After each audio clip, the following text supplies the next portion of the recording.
धनबाद विधानसभा भाजपा प्रत्याशी राज सिन्हा ने अपने जन समर्थकों के साथ झमाझम बारिश में भीगते व पद यात्रा करते हुए उपायुक्त कार्यालय में नामांकन दाखिल करने पहुंचे। जन समर्थकों में काफ़ी उत्साह देखने को मिला। उन्होंने निर्वाचित पदाधिकारी sir law and order Piyush Sinha के समक्ष में नामांकन पत्र दाखिल किया। विधायक राज सिन्हा ने पत्रकारों से बातचीत करते हुए कहा कि कांग्रेस के पास प्रत्याशी ही नहीं है।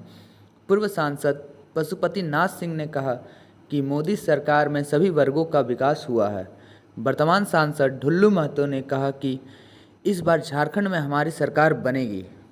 बीजेपी को आना ही है। जिस प्रकार का चेहरा चाल चरित्र ये कांग्रेस सरकार है कि चल रही है, कांग्रेस और जेएमएम की गठबंधन की सरकार ने जो किया है। आज देखिए इरफान अंसारी ने क्या बयान दिया। ये उनका जो एक विधायक ने साफ कह दिया कि 2 करोड़ रुपए पर टिकट बिक रहा था, मैंने नहीं दिया तो नहीं मिला। तो ये इनका दर्शा रहा है कि इनकी क्या स्थिति है। और धनबाद में तो आप देख ही रहे हैं, अभी तक कांग्रेस ने कोई उम्मीदवार अभी नहीं तय कर पाए हैं। वो खोज रहे हैं कि कौन पहलवान हमको मिले तो हम उनके साथ आइए इस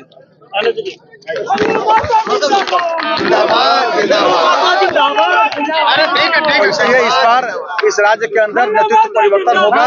कांग्रेस को हिम्मत नहीं हो रहा है कि वो अपना प्रत्याशी यहाँ से दे। हेमंत सोरेन कह रहे हैं कि जो भी बाहर से नेता आए हैं वो प्रवासी है। मेरे लिए एक प्रधानमंत्री 11 मुख्यमंत्री झारखंड में कैंप कर रहे हैं, ये सारे लोग चले जाएंगे। अब देखिए जाने वाले लोग हैं तो उनको ऐसी झूठ का बातें गढ़ने की आदत हो गई है। पहले भी वो बातें गढ़े थे कि 5 लाख युवाओं को हम सरकारी नौकरी देंगे, नहीं तो 5,000 7,000 बेरोजगारी भत्ता देंगे, नहीं तो राजनीति से संन्यास ले लेंगे। झारखंड की जनता शिबू सोरेन जी के दिशम गुरु के पुत्र से यह उम्मीद करती थी कि वो सच बोले। अगर उनमें है हिम्मत तो दे इस्तीफा राजनीति से। उन्होंने तो नौकरी नहीं दिया, उन्होंने तो 2,000 चूल्हा भत्ता महिलाओं को नहीं दिया, उन्होंने तो 72,000 रुपये हर परिवार को नहीं दिया जो घोषणा किया था। तो अब उसका जवाब क्यों नहीं देते? मैया योजना का मास्टर स्ट्रोक। एक तरफ इरफान अंसारी बोल रहे हैं सीता सोरेन पर कितना भद्दी टिप्पणी की है, हम लोग बोल नहीं सकते।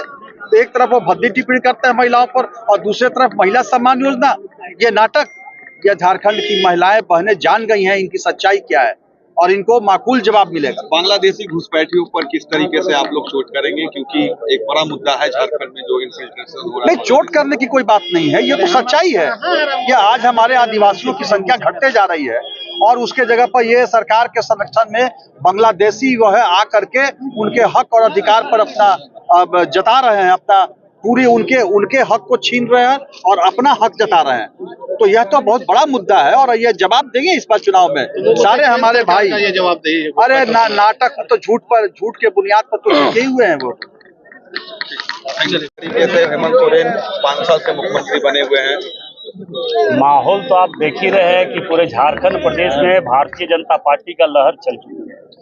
ये तय है कि भारतीय जनता पार्टी फुल बहुमत में सरकार बनाने जा रही है। और रह गई बात घुसपैठियों का, तो मैं विश्वास दिलाता हूं कि भारतीय जनता पार्टी की सरकार जिस दिन बनेगी उसके 1 महीना के अंदर जितने घुसपैठे यहाँ से पलायन करना होगा उनको भागना होगा, नहीं तो यहाँ से पाकिस्तान के लिए हम लोग उसका टिकट बना देंगे। आपके नेताओं को हेमंत सोरेन बाहरी बता रहे हैं, चाहे वो हेमंता विश्व शर्मा हो या शिवराज सिंह चौहान हो, कोई भी नेता हो, बोल रहे ये लोग प्रवासी लोग हैं, सब चले जाएंगे चुनाव में। देखिए, भारतीय जनता पार्टी पूरे देश के हर समाज, हर धर्म, हर के लोगों को लेकर चलने का क्षमता रखती है। जात पात क्षेत्रवाद के नाम पर राजनीति करने वाले झारखंड मुक्ति मोर्चा कांग्रेस का चेहरा और चरित्र इस चुनाव में आप लोगों को देखने को मिल जाएगा। अब तक कांग्रेस ने धनबाद का प्रत्याशी घोषित किया और जब सांसद का चुनाव तो उस समय भी ये लेट लगती है। हम तो बोले कि अगर उनके पास प्रत्याशी नहीं तो हम लोग प्रत्याशी दे देंगे, तो वो भी तो नहीं बोल रहा है। कांग्रेस के पास प्रत्याशी नहीं, लड़ना कोई नहीं चाह रहा, उसका कोई वोटर ही नहीं है।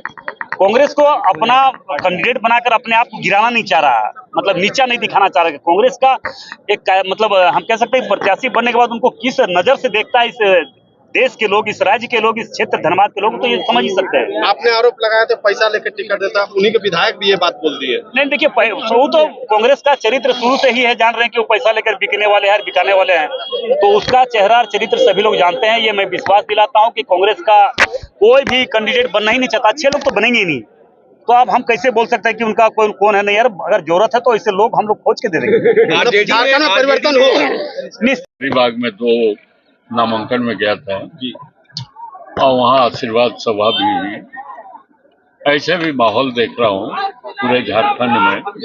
झारखंड की जनता परिवर्तन चाहती है भारतीय जनता पार्टी का शासन चाहती है और उसका यह बात हेमंत सोरेन जी भी जान रहे हैं कि हमारे खिलाफ माहौल है और इसीलिए चुनाव आया है तो कई प्रकार की योजनाओं को शुरू किए।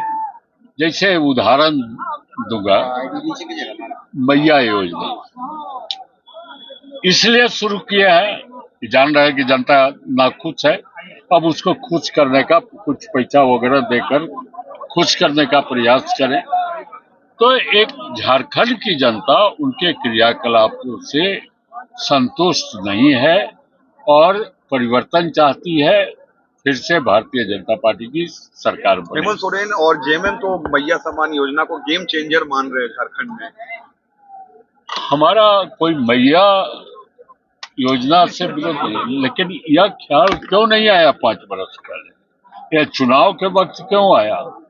इसलिए आया कि वह जान गए कि जनता हमसे खुश नहीं है, तो उनको खुश करने का कुछ काम है। एक और सवाल है सर, वो कह रहे हैं कि देश के प्रधानमंत्री और 11 मुख्यमंत्री मेरे खिलाफ प्रचार कर रहे हैं, यानी बीजेपी डरी हुई है झारखंड में। क्या कहेंगे आप, सीनियर लीडर हैं? देखिए, राजनीतिक पार्टी है, वो भारतीय जनता पार्टी के लोग और एनडीए के लोग प्रचार कर रहे हैं। दूसरे जगह से अमेरिका और रूस से लाकर नेताओं को नहीं हम प्रचार मिल रहे हैं।